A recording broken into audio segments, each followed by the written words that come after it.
பிரியமானவர்களே, உங்க எல்லாரையும் இன்னைக்கு நான் வாழ்த்துகிறேன். ක්‍රිස්තුස් වහන්සේ තුළ ප්‍රේමවන්තයන් ඔබ සියලු දෙනා දවසේදී සුබ පතනවා. நாங்கள் நேற்று பார்த்த வார்த்தையிலேயே අපි ඊයේ දවසේ බැලුව වචනේම சங்கீதம் 18:20 வசனத்தின் கடைசி பகுதியில சொல்லுது, ගීතාවලිය 18 20 වෙනි වචනයේදී අන්තිම කොටස කියනවා, பாருங்க, என் கைகளின் சுத்தத்திற்கு தக்கதாக எனக்கு சரி கட்டினார். මාගේ අත්වල පිරිසිදුකම ලෙස මට ප්‍රතිඵල දුන්සේක.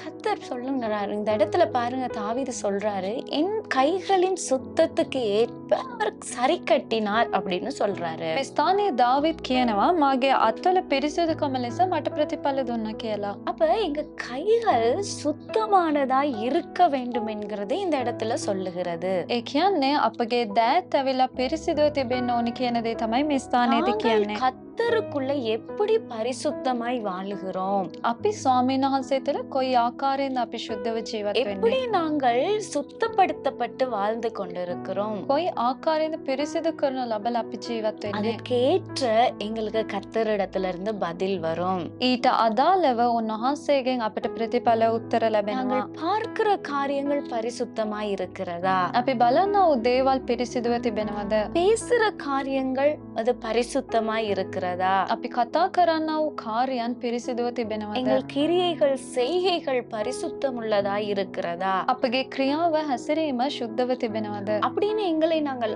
ஆராய்ந்து பார்த்து நாங்கள் நடக்க வேண்டும். ඒ ආකාරයෙන් අපව විමසලා බලලා අපි හැසිරෙන්න ඕනේ. ஏன்னா நாங்க எப்படி வாழ்றோம், எப்படி சுத்தத்தோடு பரிசுத்தமாய் வாழுகிறோம், அப்படி பார்த்துதான் கர்த்தர் எங்களுக்கு காரியங்களை செய்ய முடியும். අපි කොයි ආකාරයෙන්ද හැසිරෙන්නේ පිරිසිදු සිටින්නේ? ඒ දේ බලලා තමයි උන්වහන්සේ අපට උත්තර දෙන්න அதான் පුළුවන්. இந்த நாள்ல தாவீது சொல்றாரு, என் கையின் சுத்தத்துக்கு ஏற்ற கர்த்தர் எனக்கு சரி கட்டினார் என்று. ඒ නිසා තමයි දාවිද් කියන්නේ මාගේ අත්වල පිරිසිදුකමට අනුව උන්වහන්සේ ප්‍රතිඵල දුන්නා කියලා. இன்னைக்கு நம்ம வாழ்க்கையில நாங்க எப்படிப்பட்டு இருக்கிறோம், අද අපගේ ජීවිතේ අපි කොයි எங்களுக்கு ආකාරයෙන්ද பதில் வேணும்னு நினைக்கிறோம், අපිට වෙලා පිළිතුර ඕනි කියලා ඉල්ලනවා. எங்களுக்கு காரியங்கள் நன்மையாய் முடிய வேண்டும் என்று நினைக்கிறோம். අපගේ කාර්ය යහපත් වෙනස් වෙන්න ඕනි කියලා நாங்கள் සිතනවා. கர்த்தர் விரும்புகிற பரிசுத்தத்துல நாங்க வாழ்றோமா அப்படின்னு நாங்க யோசிச்சு பார்க்க வேண்டும். අපි උන්වහන්සේ කැමති ලෙස ශුද්ධව ජීවත් වෙනවද කියන දේ අපි බලන්න ඕනේ. அதுக்கு நாங்கள் அர்ப்பணித்துக் கொள்ள வேண்டும். ඊට අපව බාර කරන්න ඕනේ. நாங்கள் சுத்திகரிக்கப்படவில்லை என்றால் අපි පිරිසිදු කරනු ලැබුවේ නැත්නම් எங்களுக்குரிய காரியங்கள் தடைப்பட்டுவிடும், தாமதமாகிவிடும். අපට අදාළ වූ දේවල් ඇවිල්ලා ප්‍රමාද වෙනවා, බාධා වෙනවා. அதனால இன்னைக்கு ஒரு தீர்மானம் நீங்க எடுங்க.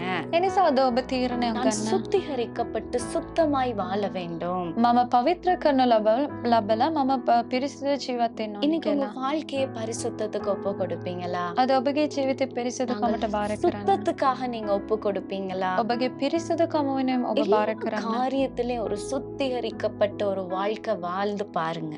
ඔබ සියලු දේවල් වල පවිත්‍ර කරන ලබුවා ජීවිතයක් ජීවත් වෙන්න. கர்த்தர் உங்கள பிரியப்பட்டு உங்க காரியங்களை நன்மையாய் முடித்திடுவாரு. ස්වාමීන් වහන්සේ ඔබ කෙරෙහි ප්‍රසන්න වෙලා ඔබගේ කාර්යය යහපත් වෙනස් உங்களுக்கு කරනවා. தெரியும், நான் பரிசுத்தமா இருக்கேன் நான் இல்லையாங்கிறது உங்களுக்கு தெரியும். ඔබ දන්නවා ඔබ පිරිසිදුව ඉන්නවද නැද්ද කියන දේ. நிச்சயமா நீங்க மாற ஆரம்பிங்க, அதற்குரிய பலனை நீங்க அனுபவிப்பீங்க. සැබවින්ම ඔබ වෙනස් වෙන්න පටන් ගන්න, ඊට අදාළ ප්‍රතිඵලය ඔබ ලබා நாங்க ගන්නවා. ஜெபிப்போமா? අපි යාඥා எங்கள் කරමු. பரிசுத்தம் உள்ளவரே, අපගේ ශුද්ධ වූ ස්වාමීනි, இன்னைக்கு யாரெல்லாம் பரிசுத்தத்துக்கு நான் சுத்தத்தோடு இருக்கணும், சுத்தத்திற்காக வாழணும்னு இன்னைக்கு ஒப்பு கொடுத்தாங்களோ, මම පවිත්‍ර කරනු ලබන්න ඕනි කියලා පිරිසිදුකමට කවුරුන්ද බාර කළේ? உங்க வாழ்க்கையில் அதற்கேற்ற பலனை கொடுத்து நீர் நடத்துவீராக. ඔවුන්ගේ ජීවිතයන් වල ඊට අදාළ ප්‍රතිඵලය ඔබ වහන්සේ දෙන්න. அவர்களின் கைகளின் சுத்தத்துக்கு ஏற்ற ஒரு ஜெயம் இன்னைக்கு இவர்கள் வாழ்க்கையில இருக்கணும் ஐயா. ඔවුන්ගේ දෑත් වල පිරිසිදුකමට අදාළ ජය ඔවුන්ට ලැබෙන්න ඕනේ. நீங்க அப்படி செய்யறதற்காக ஸ்தோத்திரம். ඔබ එසේ කරන නිසා ස්තුතියි. இயேசு கிறிஸ்துவின் நாமத்தில் பிதாவே, ඒසුස් ක්‍රිස්තුස් වහන්සේගේ නාමයෙන් පියාණනි. ஆமென். ආමේන්. God bless you.